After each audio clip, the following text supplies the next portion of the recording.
نداء الحق صوت قد شجاني وبلغني الحقيقة والأماني وكان لي السبيل إلى المعالي ونورا للهداية والبيان.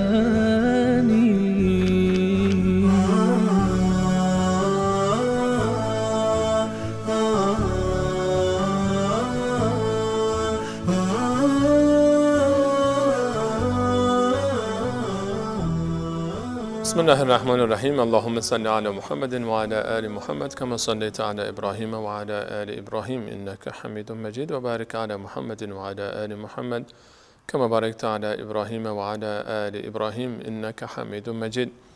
عرض سلام دارم با ادب و احترام خدمت همه شما خوبان و سروران. امیدوارم هر کجا که هستید توفیقات روز افزون الله متعال قرین راهتان باد و هر روز و هر لحظه زندگیتان در عبادت الله متعال زیباتر از روزها و لحظات گذشته آن سپری گردد. الله رو بی نهایت سپاس از اینکه یک بار دیگر این توفیق رو نصیب راه بنده و شما سروران گرامیان قرار داد تا به همراه شما خوبان در آیاتی دیگر از کلام الله مجید به تدبر و ترجمه معانی آیات سوره جدید بپردازیم.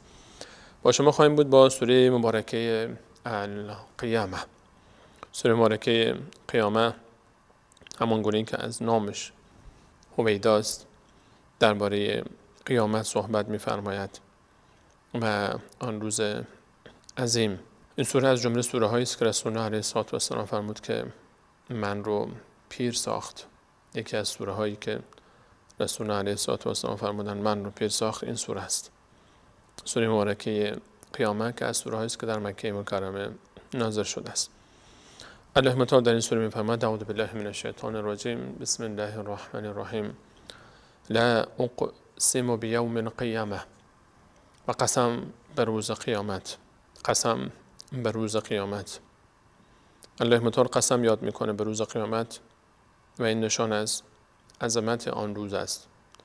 روز قیامت روز پایان این عالم و آغاز عالمی دیگر، انتقال از یک عالم به عالمی دیگر، پایان این دنیا و آغاز دنیای دیگر که جاویدان خواهد بود.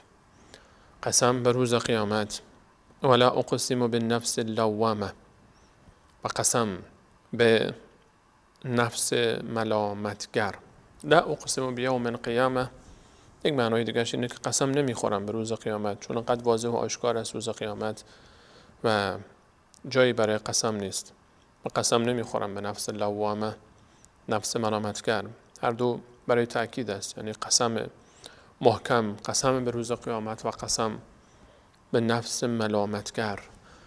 در قرآن کریم نفس چند نفس داریم. نفس لوامه که اینجا ذکر می شود، ملامتگر نفس امارتون به سو، نفسی که انسان رو امر به گناه میکنه، و نفس مطمئنه، نفسی که مطمئن است.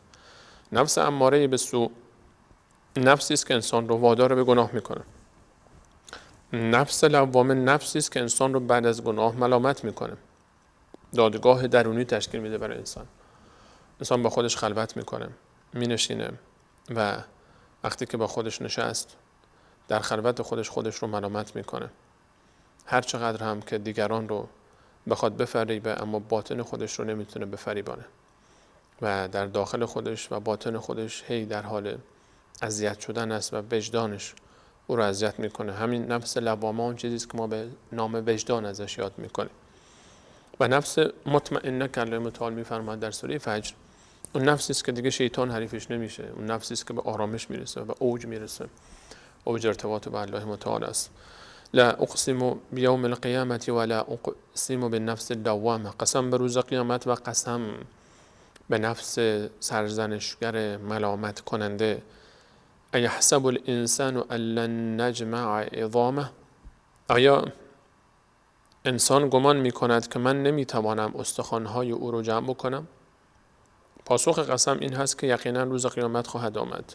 و یکی از معترضین آمد روزی به محضر رسول الله علیه السلام و آمد و استخوان پوسیده رو برداشت و این گونه فشار داد و پود شد و ریخت و باد زد و برد و گفت که آیا وقتی ما مردیم و خاکستر شدیم و خاک شدیم باز دوباره الله متعال میتونه ما رو زنده بکنه؟ و این کار رو خواهد کرد. الله متعال میفرماید ایحسب الانسان ان لن نجمع عظامه، آیا انسان گمان میکنه که من بعد از مردنش و خاکستر شدنش و پودر شدن استخوانهاش من قادر نخواهم بود که دوباره جمع بکنم، جمع نخواهم کرد استخوانهای او رو؟ بله قادرین علی ان نسوی بنانه، بله من الله با عظمت این توانایی رو دارم که حتی سر انگشتان او رو به حالت اول برگردانم. الله متعال برای ما میفرماید که من انقدر قدرت دارم که این سر انگشت شما رو به حالت اول برمیگردانم. جسم انسان در دنیای دیگر دوباره همین جسم است، در صحرای محشر همین جسم خواهد بود، دوباره همین جسم برمیگرده به حالت اول، چون شهادت میدن این پوست و این دست بر آنچه که در دنیا دیدند، باید شاهد بوده باشند تا شهادت بدن و اینها دوباره اونجا زنده خواهند شد. الله متعال فرمود من حتی اثر انگشت شما رو، آنچه که بر سر انگشت شماست که اثر انگشت ماست، به حالت اول برمیگردانم.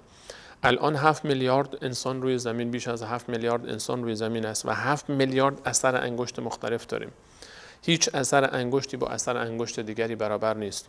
هیچ انسانی اثر انگشتش با اثر انگشت دیگری برابر نیست و این یکی از معجزات الله متعال است و از نشان شگفتی قدرت الله متعال به مانند هر آن چیز دیگری که خلق کرده که در قرآن کریم به اون اشاره می‌فرماید به ما.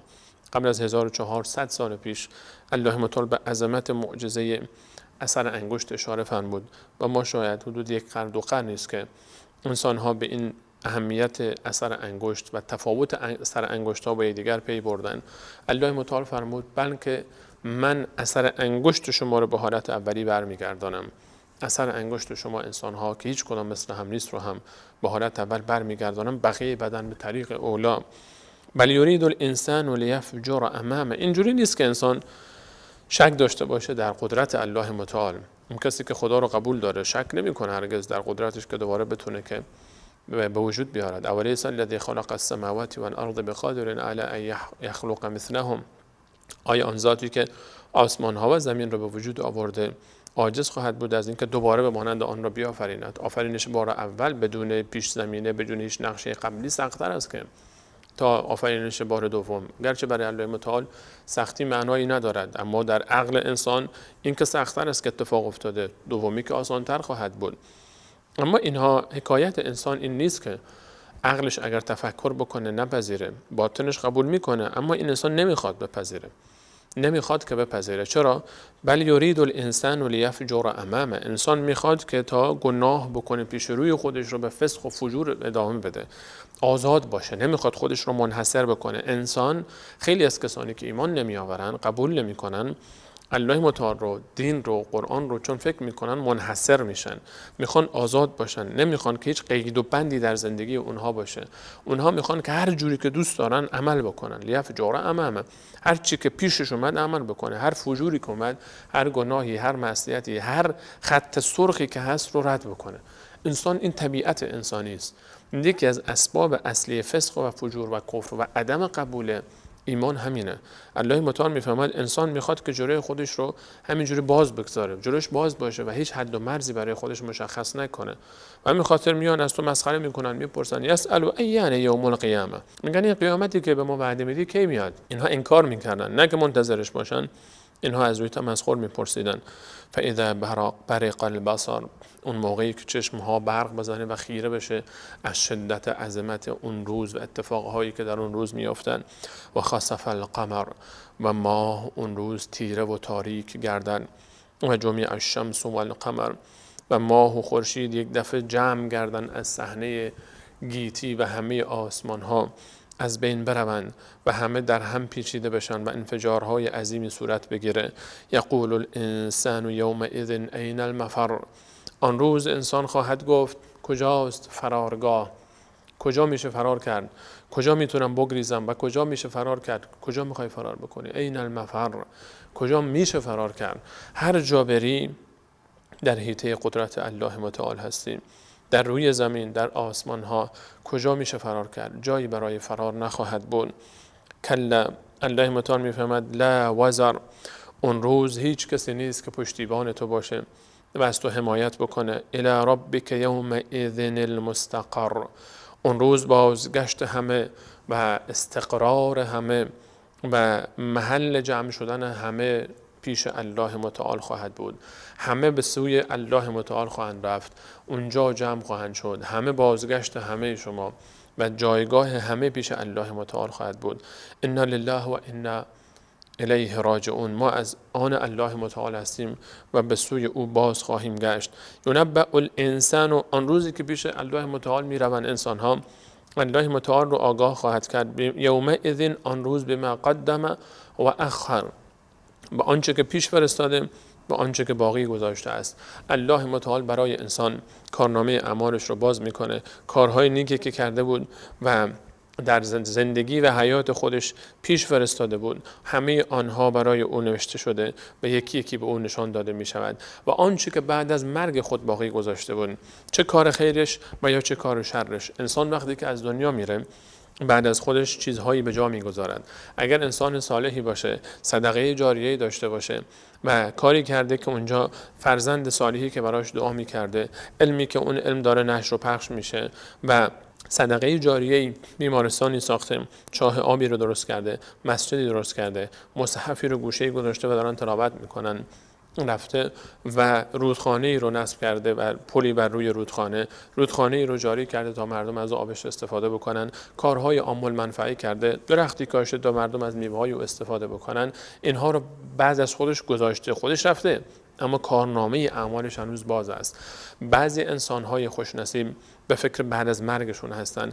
انسان‌های هدفمند، انسان‌های خوشنصیب، انسان‌هایی که به دنبال کسب رضایت الله متعال هستند، تنها به فکر زندگی خود نیستن که در زندگی چگونه عبادت بکنن تا الله متعال رو راضی نگه دارن، چگونه در مسیر دست یافتن به رضایت الله متعال از دیگران سبقت بگیرن، بلکه به فکر بعد از مرگ خود هم هستن که وقتی من مردم چه کار کنم تا کارنامه اعمال من بسته نباشه، کارنامه اعمال من همچنان به او اضافه و اضافه بشه، صدقه جاریه‌ای داشته باشم، فرزندی که برای من دعا بکنه، شاگردانی که راه من رو ادامه بدن و صالح باشن و علمی که منتشر بشه و صدقاتی که ذکری از اونها گذشت. همه اینها رو بعد از خود به جای میگذاره تا کارنامه اعمالش بسته نشه.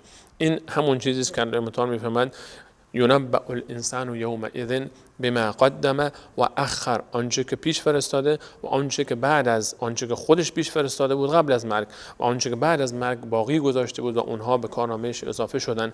نقطه مقابلش اون انسان بدذاتی است که هم بد کرد و هم بعد از اینکه مرد بدبخت اون کسی است که خودش که کار نیک نکرده و گناه کرده و بدون توبه از دنیا رفته، که هیچ بعد از مرگ خودش چنان فسق و فجور باقی گذاشته، چنان از خودش سیئات جاریه به گذاشته، به جای خود گذاشته، گناهانی شروع کرده بود، مرکز فسقی رو شروع کرده بود و فسق و فجوری رو ترویج داده بود، یک گناهی رو ترویج داده بود، یک مصیبتی رو ایجاد کرده بود که اینها هی پشت سرش داره جریان داره، هی جاری و جاری و جاری و جاریه و راهش یک فکر منحرفی رو، یک کفری رو، شرکی رو، فسق و فجوری رو، مرکز فحشا و فسادی رو این ایجاد کرده و همینجوری بعد از مرگش اون رفته و بعد از مرگش این هنوز داره ادامه پیدا میکنه و چون اون بانی این گناه و فسق و فجور و فکر باطل و عقیده باطل هست، تمام گناهان بقیه‌ای که انجام میدن در این مسیر به حساب اون هم نوشته خواهد شد.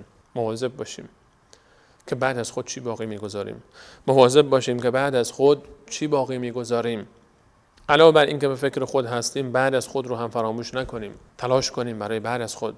ینبأ الانسان یومئذ بما قدم و اخر، آنچه پیش فرستاده خودش قبل از مرگش و آنچه بعد از مرگش باقی گذاشته بود، همه را الله متعال برای او نشان خواهد داد. اون روز در کارنامه اعمالش همه نوشته خواهد شد. بل الانسان علی نفسه بصیره، هر انسانی بر خوب و بد خود گواه است و آگاه است، بیناست به حال خود. هر انسانی بهتر از هر کس دیگری حال خود را میداند. با خودت راست باش، با خودت صادق باش، کلاه خودت رو قاضی کن، بین خودت و الله متعال خلوت کن، ببین چه کردی، ببین چگونه ای، نگاه نکن که مردم درباره تو چی میگن. تنها سری که بر هیچ کسی آشکار نیست رابطه تو در قلب تو با الله تعالی است. رابطه تو با الله تعالی یک سر است، یک راز است که فقط الله تعالی میداند و اونه که برای الله متعال ارزشمند است. بل الانسان علی نفسه بصیره. تو بهتر میشناسی خودت رو و بر خود آگاهی. ولو القا معذیره.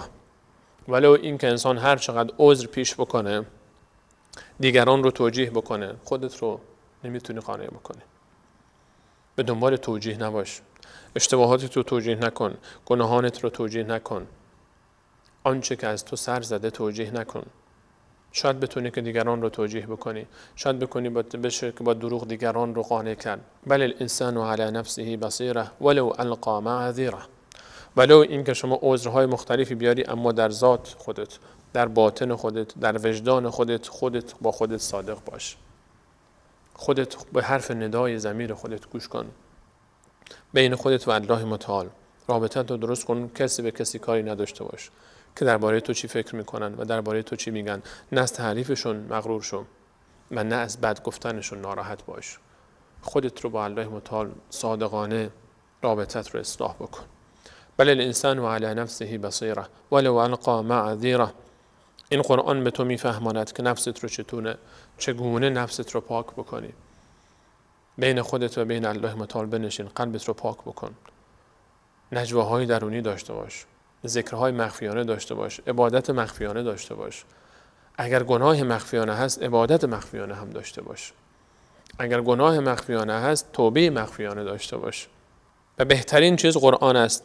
لا تحرک به لسانک لتعجل به. وقتی قرآن رو میخوانی زبانت رو زیاد سریع به حرکت نینداز و عجله نکن در یادگیری اون. وقتی که قرآن بر رسول الله علیه السلام نازل میشد، جبرائیل امین علیه السلام وقتی که میخوان قرآن رو، رسول الله علیه السلام همزمان با خواندن جبرائیل علیه السلام زبانشان را تکان میدادن تا حفظ بکنن، مبادا که فراموش بکنن. این آیه نازل شد لا تحرک به لسانک. قرآن وقتی که خوانده می شود بر توی پیامبر من، زبانت رو با عجله تکان نده. ان علینا جمعه و قرآنه. حفظ کردن قرآن کریم و بیان کردنش و دوباره خواندنش، این که ما در قلب نازنینت حفظش بکنیم و دوباره به زبانت جاری بسازیم، وظیفه ماست. من الله با عظمت این رو به عهده گرفتم. فاذا قرأناه. وقتی که من اون رو میخوانم، وقتی که ما میخوانیمش، جبرائیل میخواند او رو بر تو. فاتبع قرآنه. خواندن او رو پیروی بکن و گوش بکن. ثم ان علینا بیانه. سپس من الله با عظمت برای تو بیان خواهم کرد حقایق این کتاب رو، عظمت این کتاب رو، و تو اینها رو بیان خواهی کرد برای دیگران، برای کسانی که بپذیرن و پند داشته باشن. قرآن بهترین درمان است برای نفس، برای قلب، برای انسان، برای کسی که میخواد بیاد و به سمت الله متعال حرکت بکنه، برای کسی که به فکر آخرت است، به فکر آن دنیاست. اما مشکل این است که انسان ها این دنیا رو بیشتر از آن دنیا میخواهند. کلا بل تحبون العاجله. هرگز این گونه نیست که قیامتی نباشد. مشکل اینه که شما انسان ها عاجله رو بیشتر میخواید. این دنیا رو عجله دارید. آنچه که در دست شماست، اینی که نقد است پیش شما، این رو بیشتر دوست دارید. و تذرون الاخره. اما آخرت رو ترک کردید و فراموش کردید. وجوه یومئذ ناظره.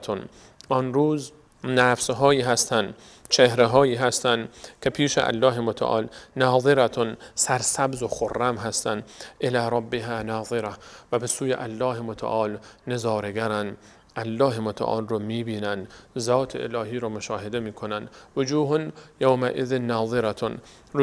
در آن روز چهره های سرسبز و خرم و شاداب و بسیار مسرت بخش. یک فضای عجیبی ایجاد شده که الله متعال ذات با عظمت و با شکوه خود رو اون برای بندگانش به نمایش میگذارد. الله متعال رو میشه مشاهده کرد. وجوه، چهره هایی که بسیار بشاش و سرحال هستند. الی ربها ناظره. وجوه یومئذ ناظره الی ربها ناظره. یک چهره های سرسبز و شاداب و خرم به سوی الله متعال نظاره‌گرند. رسول الله علیه السلام فرمود شما روز قیامت پروردگار خود را مشاهده خواهید کرد، ذات الهی را مشاهده خواهید کرد، همان گونه ای که ماه شب 14 رو همه شما میبینید و هیچ کسی مزاحم کسی دیگری نیست در دیدن او. الله متعال رو مشاهده خواهید کرد. این از بزرگترین نعمت‌هایی است و بلکه بزرگترین نعمتی که یک انسان میتونه که او رو دریافت بکنه اینه که در جنت الله متعال رو مشاهده بکنه. اون نعمت فقط برای کسانی است که در جنت خواهند رفت و به والله این نعمت چه نعمت عظیمی است. انسان وقتی پدر و مادر خودش رو میبینه، وقتی دوستان و عزیزانش رو میبینه، وقتی همسر و فرزند خودش رو میبینه، وقتی کسانی رو که دوست داره میبینه چقدر خوشحال میشه، این چهره چقدر گل میاندازه. وقتی که الله متعال انسان ببینه چه حالتی خواهد داشت و چرا این چهره شادمان نباشه و بشاش نباشه و خرم نباشه و با تراوت نباشه که به سمت الله عزیز مالک یوم الدین رحمان رحیم نگاه می اندازه و الله متعال رو مشاهده میکنه. چه صحنه است آن صحنه، چه عظمتی است آن عظمت، چه جمالی است این جمال. جمال کسی که هر چی جمال است از جمال اوست. هر مخلوقی که جمالی داره همه اینها مخلوق او هستند. هر شخصی، هر انسانی، هر موجودی که جمالی داره وجود داره همه اینها همه بخشی از مخلوقات او هستند. خلق شده آن جمیل آسمان ها و زمین هستند. اون ذاتی که از همه زیباتر است. وجوه یومئذ ناظرة الی ربها ناظره و به سمت الله متعال نظاره‌گرند. اون نظاره‌گری، اون تماشایی که می‌ارزه انسان همه مشکلات و سختی ها و مصیبت ها رو تحمل بکنه. به والله انسانی روی زمین برای دیدن چهره یک انسان دیگری که به او عاشق شده دست به هر مشکلی میزنه، دست به هر مصیبتی میزنه، هر سختی رو تحمل میکنه، هر غم و غصه رو تحمل میکنه، هر عذابی رو تحمل میکنه، هر شکنجه رو تحمل میکنه، هر سختی رو به دوش میخره تا معشوق خودش رو که انسانی فانی مثل خود اوست و پر از نقص او رو مشاهده بکنه. وقتی انسان بخواد الله متعال رو مشاهده بکنه آیا نمیارزه که الله متعال آنچه از او خواسته انجام بده به امید اینکه یک روزی الله متعال رو مشاهده بکنه؟ به والله بهترین لذت در دنیا رضایت الله متعال، ارتباط با الله متعال، ذکر یاد الله متعال است و بهترین لذت در آخرت نگاه کردن به سوی الله متعال، مشاهده کردن ذات الله متعال و این چه لذتی است. ما رسول الله علیه السلام رو وقتی تصور میکنیم که ببینیم چه احساسی ما دست میده وقتی الله متعال رو بخواد انسان ببینه و ذات الهی رو مشاهده بکنه، این چه لذتی خواهد بود، این چشم چگونه تحمل خواهد کرد، این قلب چگونه درک خواهد کرد و این وجود چه احساسی خواهد داشت. این چهره چرا نباید ناظره باشه، شاداب باشه و سر حال و خرم باشه وقتی الله متعال رو مشاهده میکنه. وجوه یومئذ ناظرة الی ربها ناظره، چهره‌های شاداب و خرم به سوی الله متعال نظاره‌گرند. الله متعال نصیب ما و شما بگرداند این لذت رو، این نعمت عظیم رو که عظیم ترین نعمتی است که یک انسان در جنت میتونه مشاهده بکنه. و وجوه یومئذ بصره، اون طرف چهره‌هایی در هم کشیده و ترش و ناراحت و اندوهگین. تظن ان یفعل بها فاقره، یقین داره که آن بلای کمر شکن بر او خواهد آمد، به دوزخ خواهد رفت و نمیتونه که ستون و فقراتش این رو تحمل بکنه. تظن ان یفعل بها فاقره، عذابی در کمر شکن بر او خواهد آمد که ستون و فقرات او رو خواهد شکست. کلا، هرگز این گونه نیست که شما فکر میکنید که حساب کتابی نباشد. اذا بلغت التراقیه، وقتی که جان به گلوگاه میرسه و انسان در بستر افتاده و ملک الموت داره جان او رو میکشه. و قیل، و گفته میشه من راق، کیست تا بیاد درمان بکنه، افسونگری بکنه، تعویزی داشته باشه، دعایی وردی بخونه تا این دوباره نجات پیدا بکنه. و ظن انه الفراق، آن لحظه ای که انسان یقین پیدا میکند که لحظه رفتن است، لحظه فراق از این دنیاست، فراق از این دنیا و وصل شدن به عالمی دیگر. چشم انسان یقین پیدا میکنه که آخرین لحظه او در این دنیا است. و ظن انه الفراق والتفت الساق بالساق، آن روزی که ساقهای پای انسان در هم میپیچند. وقتی که روح از پای انسان کشیده میشه و به گلوگاه میرسه، پای انسان هر دو به هم میچسبن و در هم میپیچن و سرد میشن. والتفت الساق بالساق، این حکایت من و توست، این اتفاق برای من و تو خواهد افتاد. آمادگی بگیر قبل از این که فرصت از دست من و تو بره. الی ربک یومئذ المساق، اون روز همه به سمت الله متعال سوق داده خواهند شد. اون روزی که روح از جان خارج می شود و به سمت الله متعال حرکت می کند و سوق داده می شود. فلا صدق ولا صلی، اون ذاتی که نماز نخواند، تصدیق نکرد و نماز نخواند، قلبش باور نکرد، عبادت درونی نداشت، اعتقادش مشکل داشت، ولا صلی، و نماز هم نخواند. چون باور نداشت، این باور سبب شد که نماز هم نخواند. نه عبادتی انجام داد، نه عبادتی و نه اعتقادی.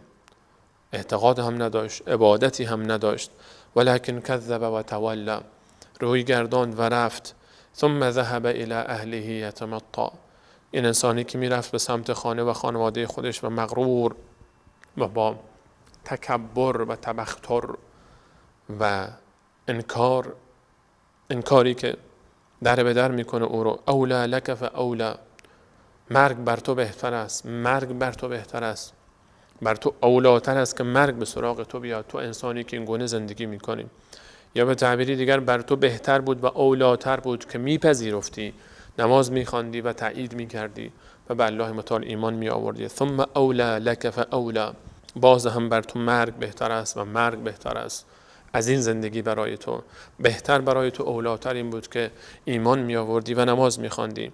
ایحسب الانسان ان یترک سدى، آیا انسان گمان می کند که بیهوده رها خواهد شد و حساب کتابی نخواهد بود؟ افحسبتم انما خلقناکم عبثا و انکم الینا لا ترجعون، آیا شما گمان می کنید که بیهوده آفریده شدید و به سمت الله متعال باز نمی گردید؟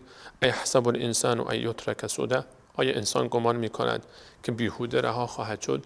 الم یکن نطفة من منی یمنی، آیا توی انسان نطفه ای نبودی که بیرون جهیدی از بدن پدرت و در رحم مادر قرار گرفتی؟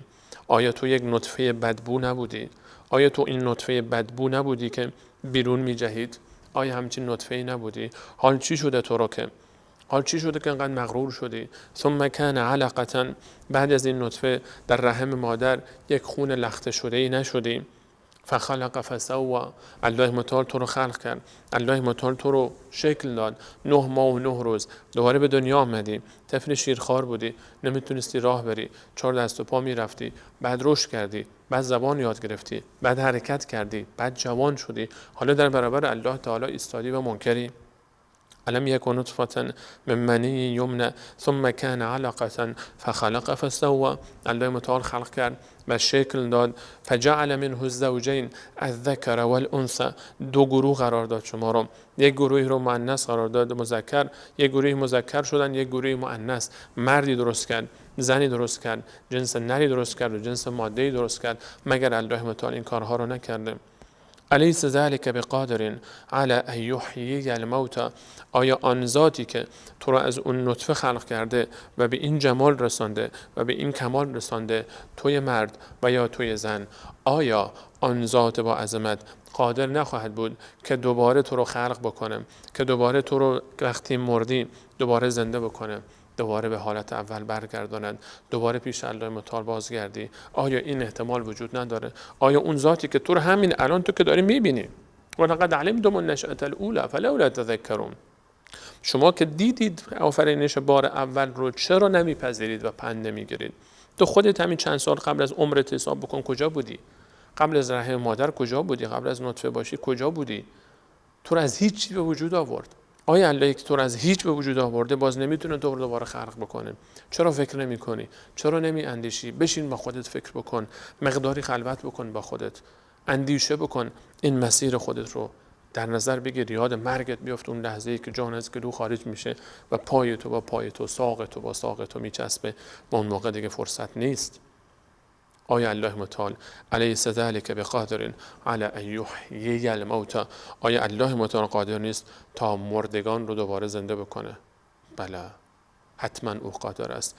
الله متعال یقینا قادر است که من و تو رو دوباره زنده بگرداند. بله و هو الخلاق العلیم، بله که بسیار در خلقت خود علم دارد و آگاه است. الله متعال به ما و شما حسن خاتمه نصیب بفرماید و مرگ رو از یاد ما و شما نبره، که فراموش کردن مرگ مادر تمام مصیبت هاست و ریشه و اصل تمام گناهان است. انسان وقتی که به یاد مرگ میفته بهتر میدونه که چیکار بکنه، انسان بهتری میشه در رابطه با الله متعال، در رابطه با اطرافیانش، در رابطه با خودش، در اخلاقش، در رفتارش، در همه چیز تاثیر میگذاره.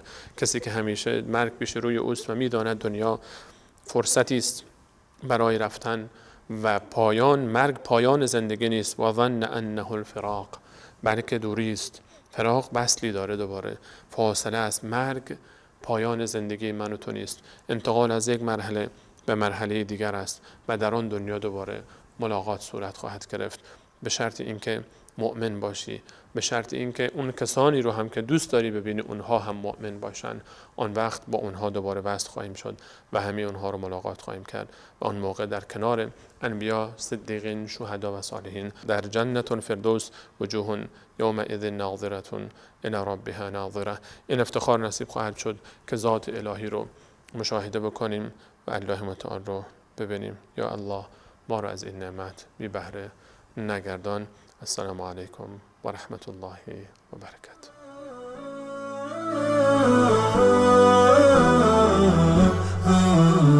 نداء الحق صوت قد شجاني وبلغني الحقيقة والأماني، وكان لي السبيل إلى المعاني